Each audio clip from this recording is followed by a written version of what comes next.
जनता के मुद्दों से लेकर बिहार की सियासत तक, खेत खलिहान से लेकर देश में मचे घमासान तक, दिखाते हैं सबकी जमीनी हकीकत। हमसे जुड़े रहने के लिए सब्सक्राइब करें आरबी न्यूज चैनल।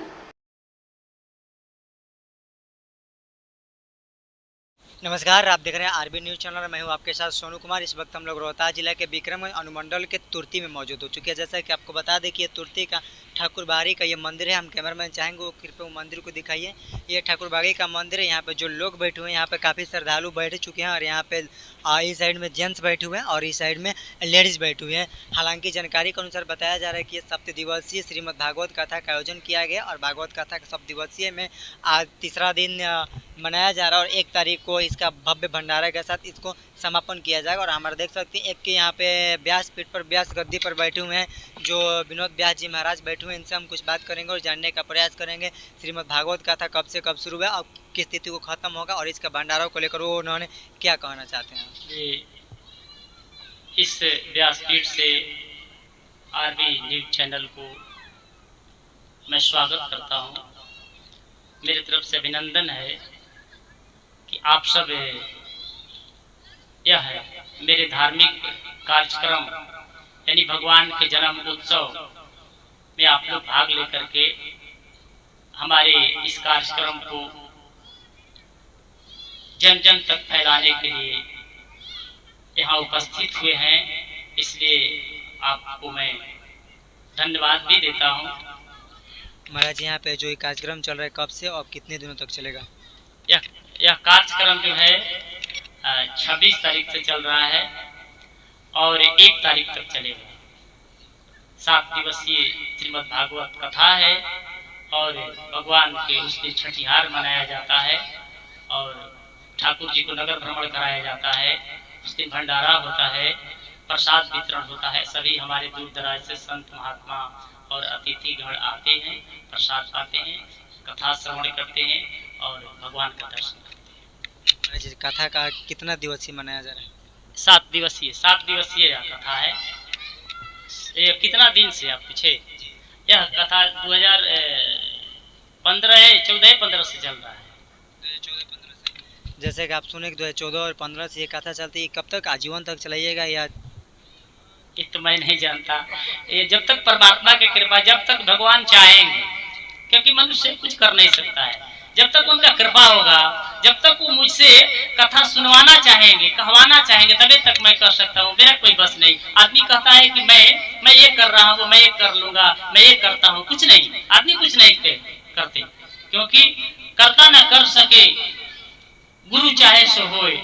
जब तक गुरु के आशीर्वाद और परमात्मा के कृपा नहीं होगा तब तक आप कुछ नहीं कर सकते। इसलिए वे जब तक चाहेंगे भगवान तब तक मैं कहूँगा और मैं भगवान से ही प्रार्थना करूंगा कि भगवान मुझे जब तक इस धारा धाम पर रखे तब तक मुझसे भगवान आप अपना कथा मेरे मुख द्वारा लोगों को सुनवाते रहें और आप भी सुनते रहें। महाराज, यहाँ पे बहुत सैकड़ों की संख्या में आपके पास श्रद्धालु है। जैसा कि पिछले बार आपने बहुत जगहों पर कथा कही, उसकी अपेक्षा यहाँ पे क्या लग रहा है? हाँ, हमारे यहाँ तो श्रद्धालु जो है, भक्त जो है, सब लोग जागरूक हैं। संख्या बढ़ते जा रहा है। हमारी माताएं बहनें दूर दराज से, कुछ शिवपुर से भी, इस गांव के 4-5 टोला जो है वहाँ से भी सभी माताएं बहनें हैं। हमारे बुजुर्ग माता बहन दादी लोग भी कुछ इसमें होंगी। सभी लोग अपना प्रेम स्नेह लेकर के भगवान की कथा सुनने के लिए और वह अपने अंतरात्मा से मुझे आशीर्वाद देने के लिए यहाँ उपस्थित होती है। महाराज जी, आपसे मेरा आखिरी सवाल ये है, भागवत कथा क्यों करना चाहिए? भागवत करने से क्या लाभ है? चलो भागवत में नहीं जुड़ना चाहते, इनको लेकर आप क्या संदेश देना चाहते हैं? भागवत इसलिए सुनना चाहिए क्योंकि भागवत जो है, भागवत से हमें मुक्ति तो मिलेगा, वो तो अलग की बात है। मुक्ति मिले ना मिले, परंतु वह मुक्ति को किसी ने देखा नहीं। परंतु मैं एक मुक्ति का गारंटी लेता हूँ, जो मनुष्य अवगुण जिसके अंदर अवगुण है, वह अवगुण से उसे अवश्य मुक्ति मिलेगा। वो उसे अपने बुराई से अवश्य मुक्ति मिलेगा, क्योंकि भागवत जो श्रवण कर लेगा और भागवत कथा श्रवण करने वाले, भागवत का अध्ययन करने वाले के अंदर बुराई नहीं रह जाता है। वो अपने बुराई को त्याग देता है, अवगुण को त्याग देता है। इसलिए बुराई और अवगुण से मुक्ति तो अवश्य मिलता है। और जिसे बुराई अवगुण से मुक्ति मिल गया तो उसे परमात्मा भी इस संसार से मुक्त कर देते हैं। तो जो 1 तारीख को भंडारा होने जा रहा है उसको लेकर आप लोगों से क्या अपील करना? हाँ, लोगों से हमारा यही प्रार्थना है कि सब लोग श्रद्धा पूर्वक इस आश्रम पर आए और इस आश्रम पर आकर के श्रद्धा पूर्वक इस भंडारा में बढ़ चढ़ करके भाग ले और तन मन धन से समर्पित होकर के सेवा भाव से आकर के इस आश्रम में अतिथि का सेवा करे, संत का सेवा करे और भगवान के भजन कीर्तन करे, सत्संग कथा श्रवण करे और श्रवण करके सब लोग यहाँ से प्रसाद पा करके अपने अपने घर जाए। यहाँ तो भगवान के संत के आशीर्वाद रूपी प्रसाद, भगवान के भोग लगा हुआ प्रसाद, भगवान के कथा रूपी प्रसाद, यहाँ तो बहुत तरह का प्रसाद, सेवा रूपी प्रसाद, सब प्रसादे प्रसाद मिलता है। इसलिए सबका कल्याण होगा। इसलिए मैं सबसे प्रार्थना करता हूँ और सब लोग मेरे प्रार्थना को स्वीकार करते हैं और आते भी हैं और मेरे हौसला को बुलंद करते हैं, मनोबल को बढ़ाते हैं, धर्म से जुड़ते हैं और मुझे विश्वास है कि आने वाला समय में यह हमारा जो है धाराधाम से तुर्ती ग्राम जानकी आश्रम एक दिन यह तीर्थ धर्म स्थल बन जाएगा, जहाँ पर लोग दूर दूर से आकर के इस धाम पर दर्शन करेंगे भगवान के और संत का दर्शन करेगा।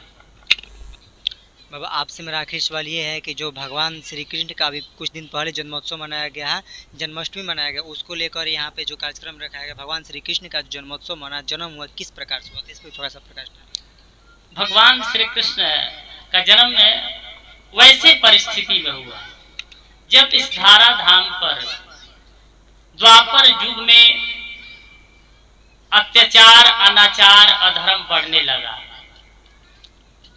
सभी राजागण कुमार्गी होने लगे, अधर्म, अत्याचार, अनाचार के मार्ग पर चलने लगे, अनीत करने लगे। तब यह पृथ्वी माता जो है देवताओं से प्रार्थना करती है कि हे देवता, मैं सारे जंगल, सारे पर्वत, सारे समुद्र के जल को भार सह लेती हूँ, लेकिन पाप का भार सहा नहीं जाता, क्योंकि सबसे भारी अगर कुछ है तो वह पाप है, पाप से भारी कुछ नहीं होता। इसलिए पृथ्वी माता भी कहती है मैं पाप के भार को नहीं सह सकती। तब वह प्रार्थना करती है देवताओं से और देवता लोग भगवान से प्रार्थना करते हैं कि हे प्रभु, इस धारा धाम पर अवतार लेकर के धर्म की स्थापना करे, अधर्म को समाप्त करे, अत्याचारी अनाचारी का नाश करे। इसलिए भगवान का अवतार होता है हर युग में। चलिए बाबा, जानकारी देने के लिए आपको तहे दिल से धन्यवाद। आप सबको भी मेरी तरफ से धन्यवाद। भगवान आप लोग को कल्याण करे, मंगल।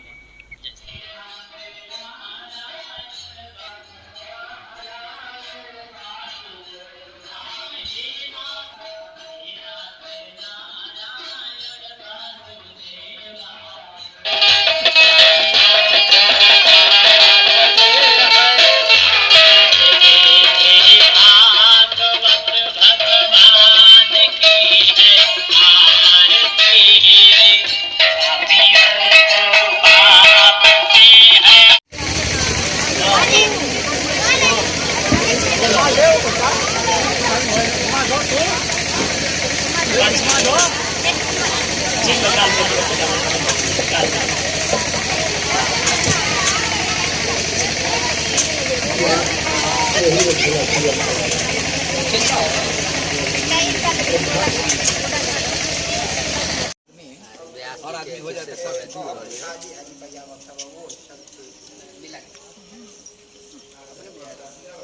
सहयोगी बन जाते